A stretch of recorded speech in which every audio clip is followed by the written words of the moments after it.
Good afternoon, everyone. Thank you very much for waiting. Also on behalf of BA. When we didn't leave from Budapest for 40 minutes, I thought it must be because we are out of the crisis and the European airspace is so busy. Then when we arrived to Heathrow and we had to wait 25 minutes for the stairs being pulled to the plane, I thought maybe the crisis has hit BAA so badly that they don't have enough stairs. Anything can go. But to jump into this quickly, you know, when I was visiting a university in Budapest in the mid-80s, in 1986, when I got started, it was called the Karl Marx University of Economics. And the introductory subject to economics was political economy. And when I finished my studies in 1991, the university, the very same university, was already called Budapest University of Economics, and we were studying economic policy. And I thought that for the rest of my life, I will always focus on economic policy and I can forget about political economy. But as this crisis has hit our countries, we had to realize, and this is probably the motto of my speech today, that political economy is back with a vengeance. Not probably on the Marxist way as we have started to learn in 1986, but still, without understanding the relationship between politics and economics, it is very difficult to understand and even more difficult to anticipate what is ahead of us in the coming years. So to get started, let me give you what I believe are the 5 key trends from my experience on which those European leaders who are active today are focusing when they try to plan the future and try to anticipate their motions. I believe that in the post-crisis environment there are 5 key trends that are shaping our future, which are driving political economy. The number 1 is that growth in the developed world is going to be significantly lower looking ahead for the next decade than it used to be in the previous 2 decades. What it means in practice, I always try to translate these generic trends into practice of political economy. What it means, there will be a long deleveraging, a lot higher level of unemployment, and that means that for the politicians, it means there is less money to distribute between social groups. The second key trend is, as a result of this crisis, is the threat of reverse mobility in our societies. That's a major threat. Think back on the 1930s. As a result of this crisis, those tens of millions in Europe and hundreds of millions in the world who have climbed from being poor to being lower middle class with the help of cheap credit and new jobs are now facing the loss of this status of lower middle class and facing the danger of slipping back to poverty. Because these are the 2 things that are gone as a result of this crisis: new jobs and cheap loans, or easy loans. Now, what this means in practice is a significantly increased risk of social instability. There was an English historian who said 100 years ago that revolutions are not made by those who are poor, but by those who get disappointed. And the biggest risk in our society that the number of people who are getting disappointed is growing very quickly, like in the 1930s they did. And as a result of slower growth, which was my first point on global trends, there is less money available, and as the risk of social slip back is growing, more money would be needed to stabilize the bottom of the middle classes. The third key trend that is on the mind of European politicians is the growing amount of potential intergenerational conflicts. This crisis has not changed the key global trends that were already valid before the crisis, but it has significantly accelerated the pace of change and the coming of those problems which we were facing anyway. One of the most notable ones is the demographic problems of Europe. What this means is that for the problem of an aging society and consequential demographic problems, there are only three solutions. Either you increase retirement age, you decrease pensions, or you increase significantly migration.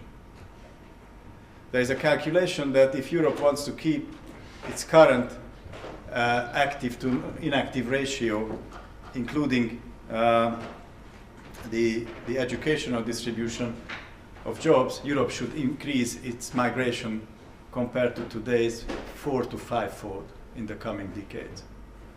Now think about the consequences, especially about the debate that is ongoing in the UK today about migration. The fourth key dangerous trend that European leaders have to bear in mind when they decide about the future of the continent is that in each crisis, isms are strengthening. First, it's protectionism, which is the national reaction to a crisis. Nations turn inward. Then protectionism is the anteroom of nationalism, and then other forms of populism. Sometimes communism, sometimes fascism, as in the 1930s, or other forms of populism that you can experience, less harmful forms of populism like the ones that you can experience after the Italian elections. But these isms, which start to flourish in crisis, are always about how to redistribute the existing assets in a society as opposed to share into the growth of a society, how to take money away from someone and give it to another group. So it's a very dangerous process, especially on those societies in Europe where the original accumulation of democratic capital, to use a Marxist term, has not gone far enough, like it was in Germany in the 1930s, like it is in certain Central and Eastern European countries today. And the fifth key trend that European leaders have to bear in mind is the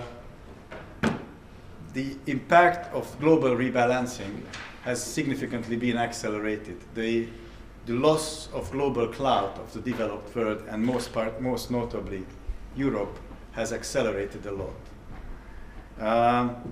That means our ability to spend from international aid, where Europe used to be the largest donor, probably the most inefficient from its own foreign policy point of view, but the largest donor in the world, to military spending, where Europe has the largest army, second largest army in the world by number of people, but probably the most inefficient army in this respect.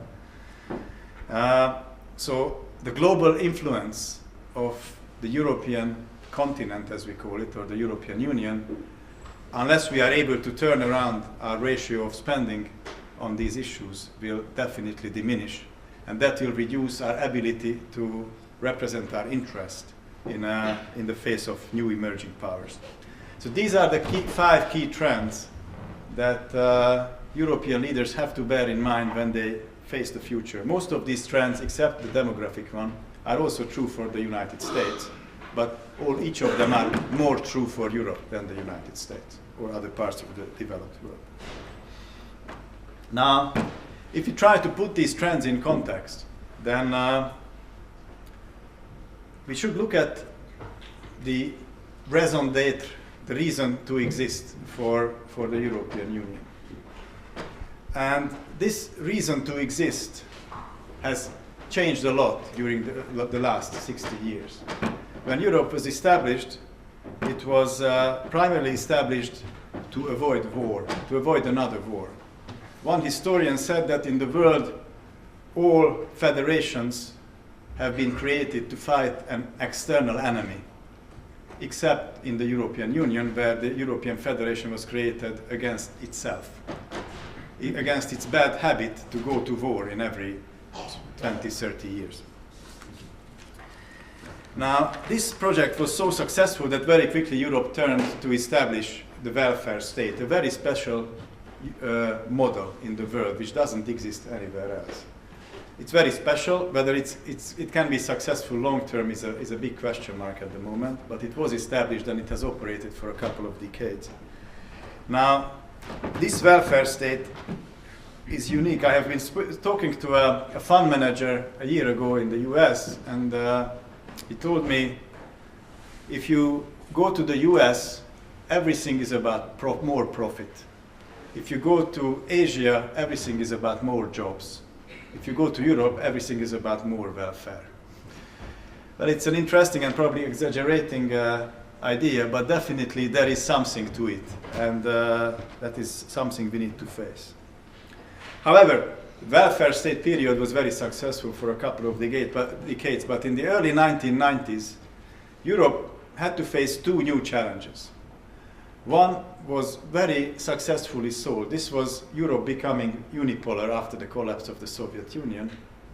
And then Europe has run its most successful foreign policy to date, the European expansion.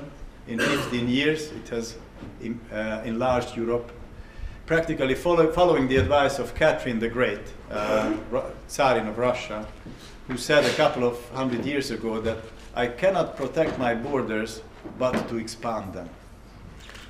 And that's what Europe has done by pushing out its eastern borders very far closer into the sphere of the former Soviet Union. This was very successful and very fast. And I'll come back to this in the second part of my lecture. But Europe has also faced another challenge in the early 90s, which was the challenge of globalization. At the beginning, the European Union was a great benefactor of this. Cheaper prices, lower inflation, higher growth were all helping the European continent to strengthen its position, but also not to face certain important structural reform needs that were around. But as the globalization, what it has meant is that cheap jobs with low skills and low value added have all migrated to other parts of the world and left the low skilled people here, but the jobs have gone to China, India, Brazil, and elsewhere gradually. This loss of sustainable jobs has been hidden by a significant flow of cheap and easy credit and the subsequent development of real estate development and other forms of non-sustainable development in the continent. As if you look into Spain or Ireland or other countries who have benefited from this, but even the UK to a degree. But gradually, the threshold of low value added jobs has started, the threshold of low value added has started to climb up and up. And more jobs were lost.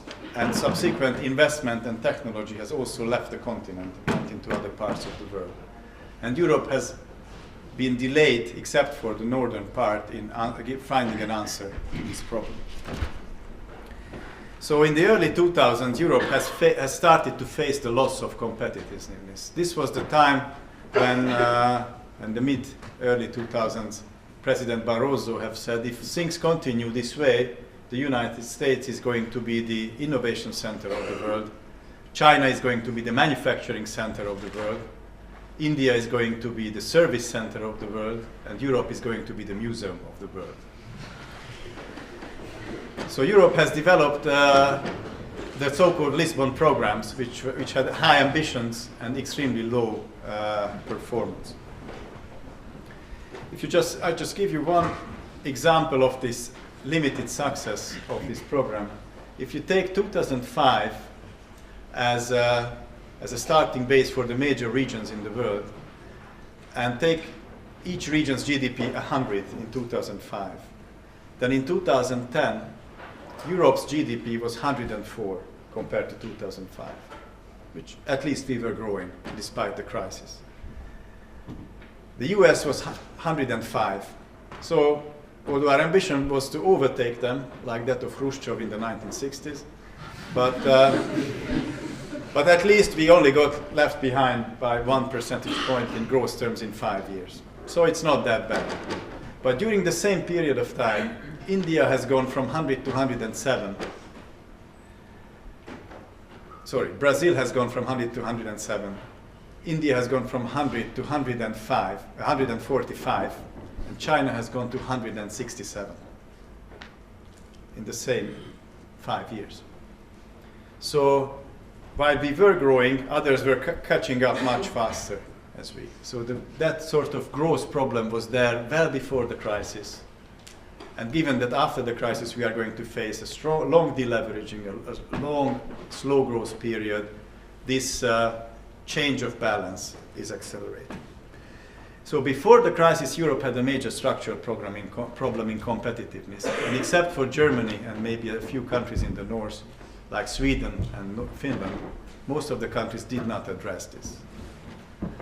But as a result of the crisis, we are now in the period of the crisis coming out of crisis management, because we not only had the structural problems, but most European countries, those who could afford it, have amassed huge amounts of debt and deficit, mountains of debt and deficit. So today, European countries face two problems at the same time. They need to introduce structural reforms, and they need to run austerity programs. Pretty much what you experience in the UK and most of the European countries. Now, I don't know how many economists are there in the room. Economists? A few, okay. Austerity and structural reform are two very fashionable phrases for economists. But what does it mean for politicians? Austerity means that you have to ask money back from your voters. And structural reform means you have to ask your voters to fundamentally change the way they live. These are the two things voters hate most in their life. That is why Europe is now facing a major and long political crisis at the national level, the nation-state level. A major political instability. Since the onset of this crisis, Europe has lost, since 2009, Europe has lost around 18 or 19 governments by now. It's difficult to keep track of that, out of the 27. In some countries, several ones, like in Greece or Italy. And what we can expect for the next 5 years also is a very unstable political environment in Europe as a result of this difficult period. You will find strange new parties emerging from nowhere. Even in the UK, you can experience that these days. You will find strange coalitions being formed in different countries. We expect it in Italy now, most recently. You can expect early elections and governments falling before their time is due, as it happened on many occasions already, and it will happen in the coming years. You will expect in the UK, unknown phenomenon of short-lived technocratic governments taking over from politicians. And in general, these years are exaggerating the otherwise normal wrestling between technocracy and populism, or popular democracy. I read an analysis from a major European analyst who said technocracy is populism without policy. Oh, sorry, politics without policy. The technocracy is policy without politics, and populism is politics without policy. I got it right for the third time. Yes. Please remember the third version. So, populism and technocracy are the two extremes which cannot survive for long, because it can ruin a country. But if you think of what is happening today in most of the European countries, you experience either of those.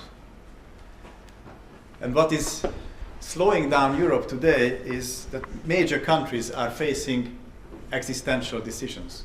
France is facing a decision whether it's a country that belongs to the north or the south of Europe.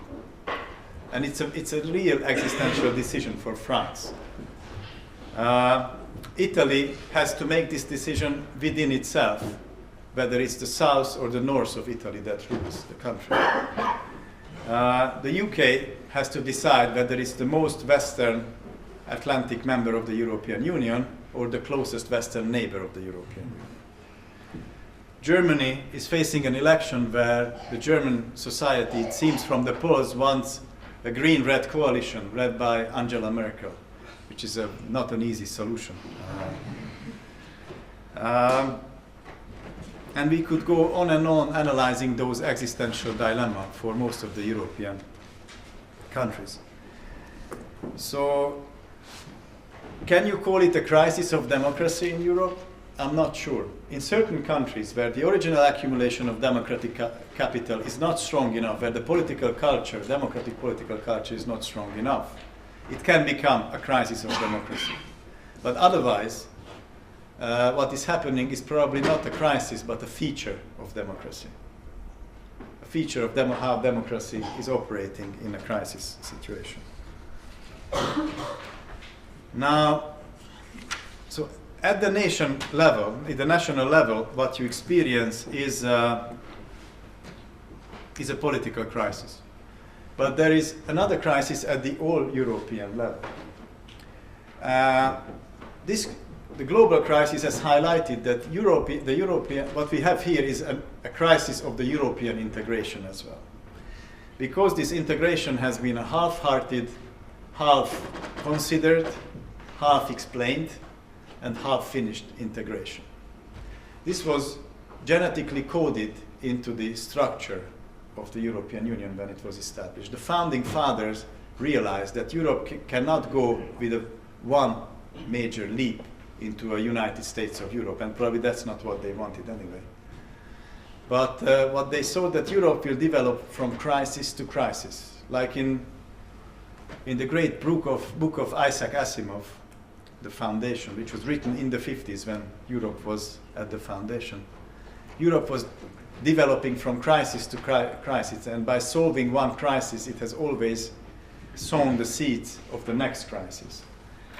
The founding fathers knew that Europe will need to develop from crisis to crisis, but they also, founding fathers at different stages of the European development, were wise enough that they knew they cannot find, because of the political structure, they never can find an optimal solution. Because of the political consensus need, they will always find suboptimal solutions. But they have always written the contracts in a way that when that suboptimal solution have created the next crisis, the only way to get out of the crisis is to go for more integration. For example, the most typical and most easily understandable example of that was to create a monetary union without creating its logical counterpart, a banking union and a fiscal union. They could easily create the monetary union because it was politically popular and easy to sell. It was very difficult to create a fiscal union when there was no urgent pressure. Why is that difficult? And why is it a major change that is happening today? Think about what is fiscal policy. Fiscal policy is the heart of every politics. Fiscal policy is in each and every parliament is about how much money we take from one group in our society and how much money we give to other groups in our society. Redistribution is the most difficult political choice, and that is why fiscal policy decisions, the budget, is always the big vote of confidence in each and every year in a parliament. Now, what has happened now with the introduction of the European semester and the coordination in economic governance and economic policies, the related sanctions, what it is showing, what it means is that fiscal policy is going up to the Brussels level. Governments in Europe need to submit their next year budget plan in April each and every year, or March. and then they submit it to their own parliament in September. It's a huge loss of practical sovereignty. But that means that Europe, by solving its current problem of a lacking fiscal union, is immediately going into the next crisis, which is the crisis of democratic legitimacy. If the most difficult and most substantial decision of politics, if it's made in Brussels, then the voters in each and every country will ask how much impact they have on those decisions. Some of the voters in Europe are already facing this problem in their everyday life. The citizens of Greece have learned the old wisdom of Henry Ford, who in the 1920s have said, you can order the Ford T model in any color as long as it's black. This has practically happened to the citizens of Greece, who have changed their government 3 times in the last 12 months. But they always got the same economic policy. Because that economic policy was coming from the market necessities represented by Brussels, or in the tabloids represented by Germany. Now that limited sovereignty is obviously creating political crisis. And obviously it will need to generate a political answer in Europe to this problem of legitimacy. Now, what is happening, we can approach this process and understand this process from a different angle. The 2 most important actors in politics are markets and voters. And their constant wrangling is driving politics. And what has happened now, that both markets, and with a very little delay after them, voters have realized that if they want to find problems to their questions and solve their problems, increasingly they need to go to Brussels and not to the national capital. And that is what is causing these problems. And what you see is for the markets, extremely slow, for Europe, unexpectedly fast adjustment to the market needs, which is now obviously creating a strong response from voters, and Europe will need to adjust itself to the demand of voters very quickly. I have met another fund manager, again a year ago, who at a conference said events in this crisis can move from the impossible to the inevitable without ever stopping at probable.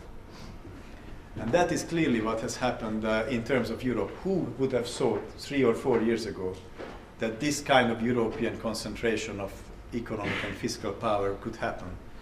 If you made a vote in the European Council chamber of 27 prime ministers, probably it would have been 27-0, that it will not happen in the next 20 years, what we have already finished. However, this may not be enough. We probably need more, like in the banking union measures. Now, very often the economist likes to quote every 2 and 3 months the famous statement from Jean-Claude Juncker, which is the motto of these years. We all know what we need to do. What we don't know is how to get re-elected if we do what we need to do. And that sort of political problem is driving European politics these years. If the answer is more integration, then Europe will need to create a European democracy, which sounds very nice again, but will be very difficult to do. There was an Italian parliamentarian in the second half of the 19th century, just after the Italian Union was created, who went to the parliament and said, we have created Italy, now we need to create Italians. That in a larger scale is true for Europe, and it will be extremely difficult to do. I don't believe that we can anytime talk about the United States of Europe in a way similar to the United States of America.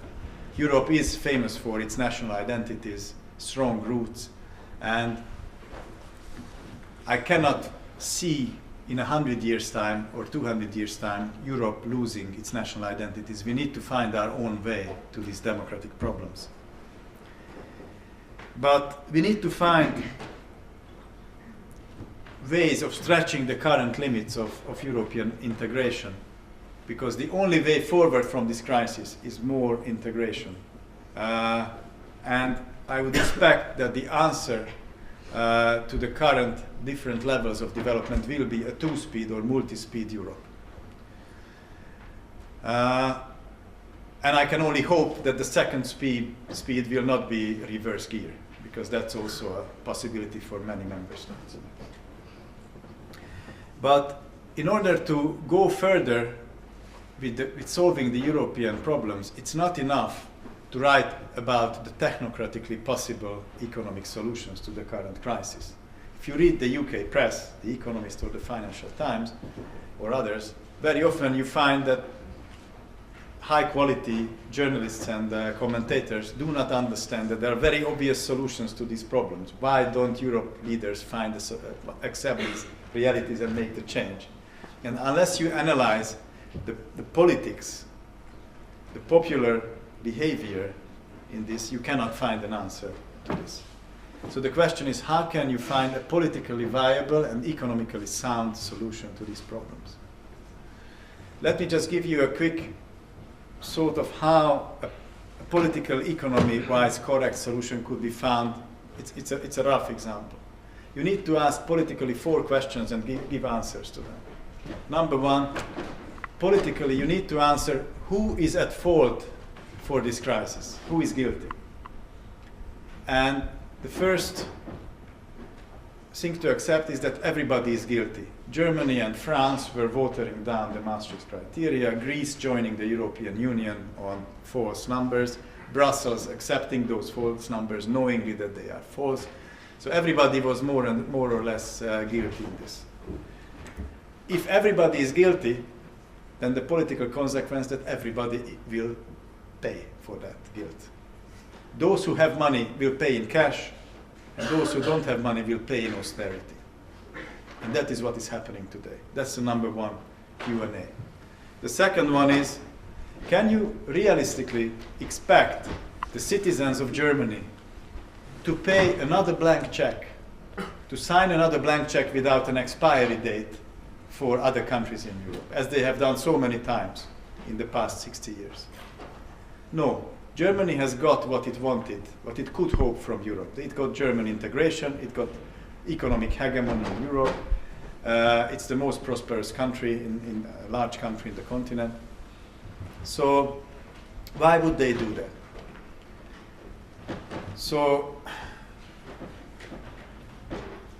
if the answer is no more blank checks without an expiry date, then the citizens of Germany has to be offered a solution that such a problem cannot occur once again in the future. And that is what is happening in Europe with these new sanctions and common economic governance rules and European semester and six-pack and two-pack and all that stuff, giving assurance to Germany. And I could talk about all the net contributors, the Northern European center of Europe, that they are receiving all those assurances in exchange for what? They are ready to pay one last time the bill for Europe. The number 3 political economy question is, can you realistically expect the citizens of Greece, and to a lesser degree Portugal, Spain, Italy or others, to walk into a tunnel knowing there is no exit at the other end? Because this is what citizens of Greece are being asked at the moment to do. With the level of development in Greece, there is no chance that they could repay 130 or 40% of debt to GDP. So cutting back from 200 to 140 is no solution. There is this great book, This Time is Different. I'm sure some of you have read it. But there is a full chapter devoted to it by Kenneth Rogoff and his partner about the fact that the countries in the world, those countries who went bankrupt between 1970 and 2000, more than half of those countries went bankrupt below a 60% 100% debt to GDP level. And the conclusion is because the quality of institutions, government institutions, were so low that they couldn't manage that level. While higher quality institutions can manage above 100% levels, like in Japan or Italy.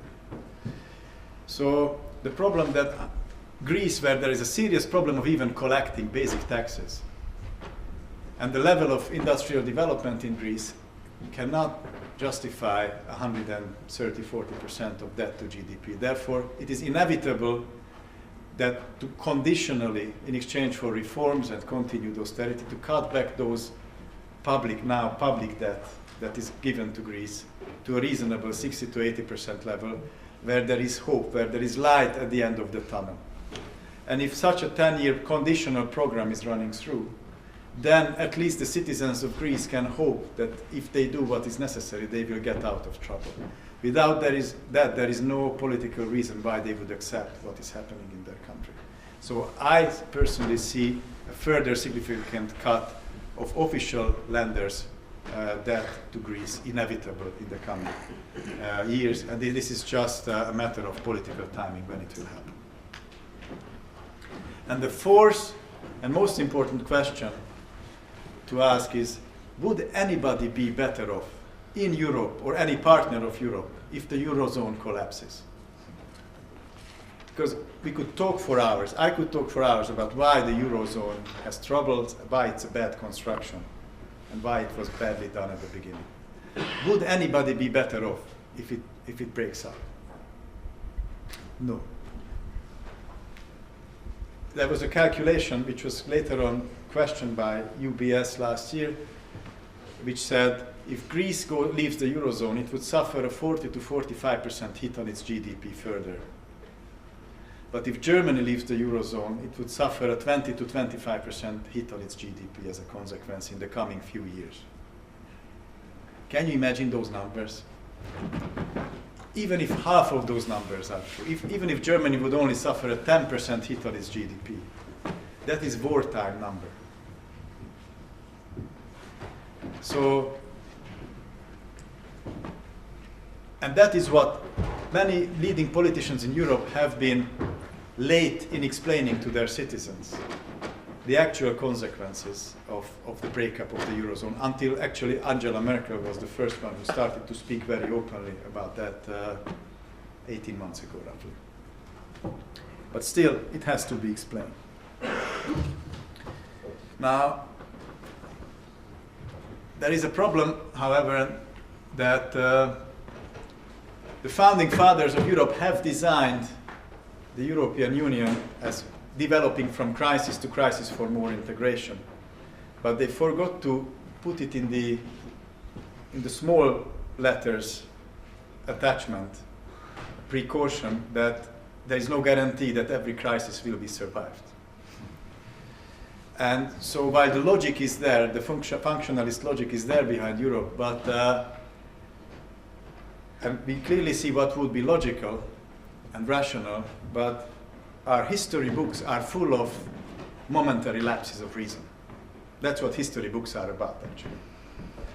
And the danger in Europe's very complex economic and political structure is that momentary lapses of reason may start from a very small country.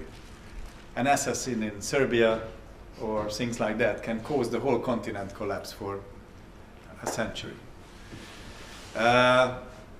Like it happened 100 years ago. It will be 100 years next year. So while every reason says that Europe and the Eurozone should survive and integrate further, finding its new special European model of democratic market economy, we have to be very careful of momentary lapses of reason.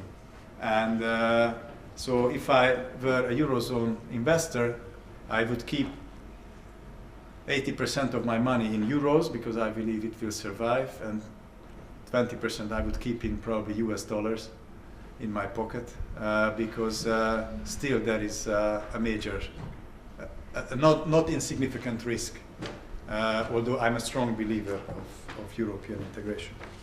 You wouldn't put it in foreigns?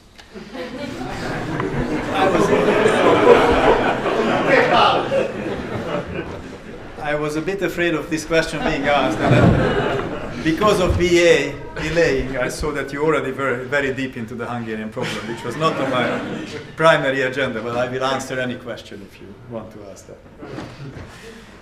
that. Now, let me spend 8 more minutes on Central and Eastern Europe, and then leave room for questions. On Central and Eastern Europe. The countries, the newly joined members of Europe from Central and Eastern Europe are facing a very tough dilemma since they're joining. It is, what we want is converge as fast as we can to the European Union standards of living. On the other hand, we are accessing a region which is in itself in crisis. So we are getting closer and closer and trying to be more and more alike than a region which is in itself is in crisis. Typical problem of the latecomers. And our dilemma is how to get the best out of Europe without committing the same mistakes that has led them to problems. So, and the situation in Central and Eastern Europe is not so clear as we have believed 20 years ago.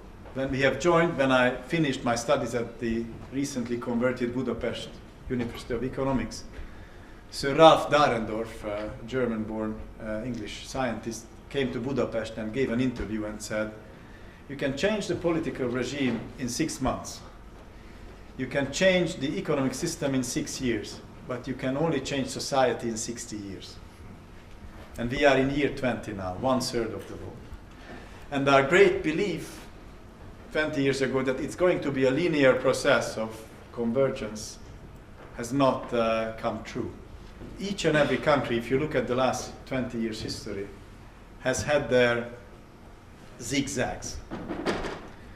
Slovakia in the Mečiar years, Poland in the mid-2000s under the Kaczynski period, and sometimes before, going from crisis to crisis. The first 10 years, Hungary was the winner of the convergence story. But now Hungary is in my mind in a zag after a long zig, and I can only hope, and I'm working on it personally myself, that it's only a zag, and we are coming back to a more linear development and progress story. So, how these countries come to these zigzags is dependent on their political culture and their inheritance of socio-economic factors of indebtedness, social development, social state, welfare development, etc. But sooner or later, most of these countries have come to their development trap. The development trap coming from the fact that the country as a whole is accessing the developed part of Europe very fast, but the internal differences within a country are growing very fast. So the society is growing apart very quickly. This is known as the Kuznets-Williamson factor in development economics. And those countries who had a very high level of inactivity, like Hungary, or to a degree Poland, have been coming to this development trap sooner or later. And while these countries have shown a tremendous convergence between 1995 and 2008, in the aftermath of the crisis, these different ships are taking very different directions. Some countries are trying to join the center of Europe, the economic center of Europe, while other countries are risking to slip down to the problematic periphery of Europe with their economic and social development. And it is my conviction that those countries will be successful who can, from their own level of development, can mirror the successful strategies of those central countries in Europe who have escaped out of the globalization trap to the knowledge economy. And those who try to compete simply on cheap labor will suffer. So the right strategy is to try and catch the boat of the northern countries of Europe become a manufacturing and service belt of Europe with a proper unit labor cost, which is growing in line with productivity. Invest into education and higher education, high quality education in these countries, opposed to what is happening in my country today. Accumulate capital inside the country, foreign and domestic capital, and try to keep money in the country and not chase it out of the country. Increase capex to around 25% of GDP, at least. Reduce corruption and improve the level of governance and quality of governance through important public sector reforms. Focus on helping small and medium-sized enterprises to link to the European market, which is the world's largest and most valuable market today. And turn your economic, social model into a sustainable one, sustainable from the financial as well as the environmental point of view. And also these countries can only be successful in the European quid pro quo arrangement if they are able to team up. The Visegrad 4 is a very important formula which in certain periods of the last 20 years have been very successful, and sometimes it was forgotten. But it's a very clear interest group in Europe, and Europe is a place of interest representation which is built on alliances. And those who can build successful alliances inside Europe can get their wish through, they can get their interests be validated. We have been successful on energy security, sometimes on agriculture or climate change policies. We need to do it more. A new revival of the Visegrad 4 strategies has to be developed by these countries. So there are ways that this region can be successful. It will develop on the individual strategies and on the quality of governance in each and every country. Those countries which are lucky enough to have sustained good governance for 6 to 8 years can very quickly develop, because there is a huge growth potential embedded in these countries, but only in case good governance is present for a durable period. However, to close these remarks, I would like to tell you that in the crisis and managing a post-crisis environment, governments everywhere in Europe have at least 3 major tasks. One is to make sure that the crisis is as short as possible, that they do not burden the life of their citizens with unnecessary zigzags because of populist politics. So crisis should be as short as possible. Second, each and every government has the responsibility that in the worst of the crisis they have to keep the cohesiveness and solidarity in their society. Because if the social net, the social solidarity is falling apart, it takes decades to rebuild trust in the society. But the third and most important responsibility of each and every government is to make sure that all the suffering and difficulty that they ask from their citizens will at the end be worthwhile. That they are not asking sacrifice in vain. And that requires not populism, not pure technocracy. It requires good politics and good governance. That's what Europe and each and every nation state would require in the aftermath of this crisis. Thank you very much for your attention.